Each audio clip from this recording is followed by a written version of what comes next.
Now, the rest of the story.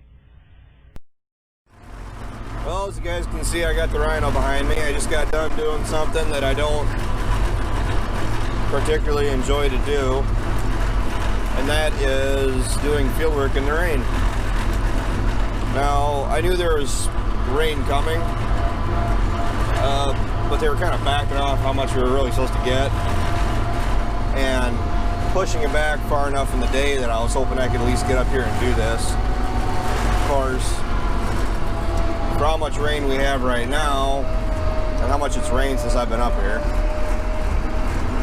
going through and hitting all the farms, or a bunch of the farms on the way back home that I was planning on going to, is pretty much out of the question, because shaking all the mud off the tires once a day is plenty for me.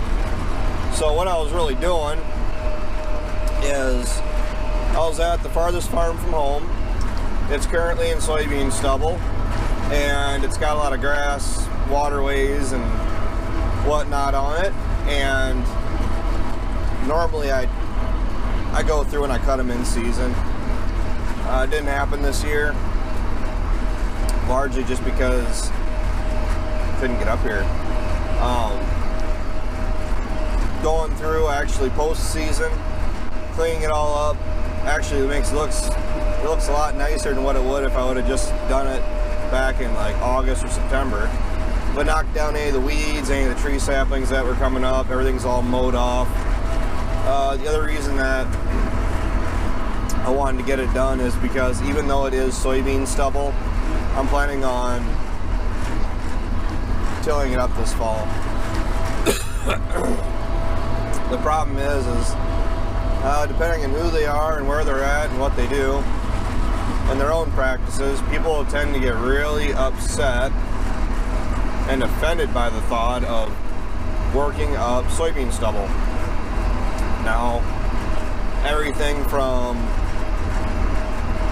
basically like a chisel plow to disking it, which I don't know why you'd really want to disc it. I mean, I heard some arguments a while back when VT, vertical tillage, was really coming into being a thing, and their big argument was that if you're going through with a VT blade, and that blade makes a hairline fracture in the soil, so even when you're going through and hitting soybean stubble with a VT blade, it's making tiny cracks, opening up the soil wherever that blade is running, and it's making tiny cracks in the soil for air to get down into the soil. But the problem with that argument is it's only viable if the blades are basically brand new, nice and sharp. That same blade, if not changed out for a new sharp blade, and you start running worn out or worn blades where they're not so much cutting, they're turning into more of a pressing tool on the tip of that blade, you're essentially making compaction. So that's not really why I didn't really start in to talk about tillage, but we might as well. We haven't done more than what Dad has done, actually. Dad ended up chiseling all the corn ground at the home farm. There's how many acres was there? 70 acres. So he's got about 70 acres of chiseling done at the home farm. But because we have that Kuhn chisel machine and our own chisel plow, plus I have to do some VTing, we got quite a bit of ground to cover that we're intending on getting done fairly quick. We're sending our chisel plow and the 4640 like down to my place, where I won't send that Kuhn chisel with the amount of rocks that are down there. The Kuhn machine, I'm actually I'm planning on dragging that across a lot of our soybean stubble. So like Rockville is going to get worked. It's not going to be leaving the ridges across the field like our chisel plow does. We don't have a leveler behind it.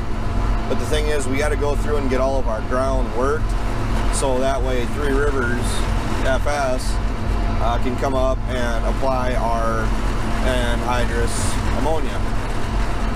Because we did commit to it. We got all the paperwork figured out.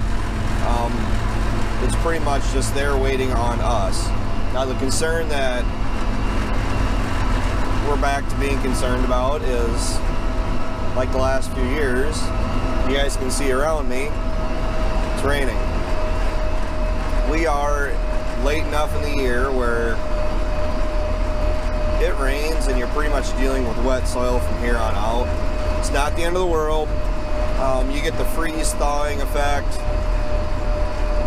throughout the winter, if you get that. We didn't get that last year, where we get down 0 or below. It kills any of the bugs that are down in the soil, or it definitely affects your insect pressure in your next growing season if you don't get a really good freeze. It also helps kind of break up any deep compaction as long as the frost can get that low in the soil. We're planning on going through hopefully this week.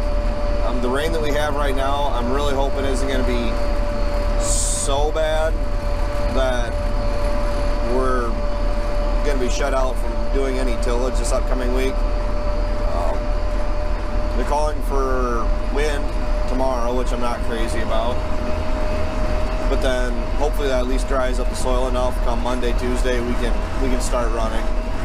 We got the 82. We got I don't know if I'm gonna have time to put it on the VT yet today. I got to get the VT hooked up, and all I'm gonna do is work down the stalks at my place that the cows have been on, and then the stalks that I have that'll have dry fertilizer spread on them. That's kind of what I'm sitting on my hands for right now. I probably could have been doing some tillage yesterday before this rain hit, but I'm actually waiting on my dry fertilizer to be